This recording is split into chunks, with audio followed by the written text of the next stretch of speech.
How to change the system navigation, whether it's the three buttons down here or the full display swipe gestures. This is for your Poco X7 Pro phone with HyperOS 2 Android 15. With HyperOS, you can simply long press a blank area on your home screen like this here and go into the settings right there. Once in this area here, go to where it says More, and from the More section of all the home screen settings, go all the way down to the very bottom until you see System Navigation, this one right here. As you enter here, depending on which one you had it on, it will be selected. So we'll start off with the buttons, and if you don't know, the buttons are these here, the Recent, Home, and Back button. You can choose to mirror them by turning this on and off, where the back switches with the Recent. And what I like about the buttons is that you have the shortcuts, which I'll do a separate tutorial on them, but just to give you a quick idea, you can long press the menu button and it'll show the menu, but you can choose it to do other functions as well. And this will apply for these other buttons or combining two functions together at the same time.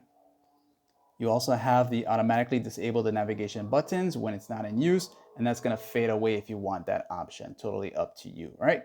Now, if you do decide to go with the swipe gestures, you'll tap on this here and you can choose to learn it. And we'll just quickly do this here as a team. So go to learn and it'll just show you how to go. So when you're ready to go into your home, you'll just swipe up like this here. That'll just go back to home, close out the app, not necessarily close it, but kind of put them away. And when you swipe up and pause like this here, this is going to be your recent view mode here, or the menu mode. Now to go back, you can swipe from left to right or the other way around. So this is just, if you're new to all this, kind of like a quick beginner's guide here, and you're done.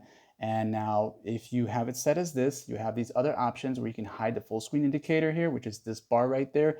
You got gesture confirmation and a few more here, which can be useful for you. You can just go ahead and check it out. So you got swipe left from right edge of the screen here. This here, when you go here, that's just going to show you how that works, and anything else that you might be interested in to know how it works, all right, as in terms of the demo, okay? And that's basically it for these guides here. You can always come back to the buttons if you're interested, like and sub.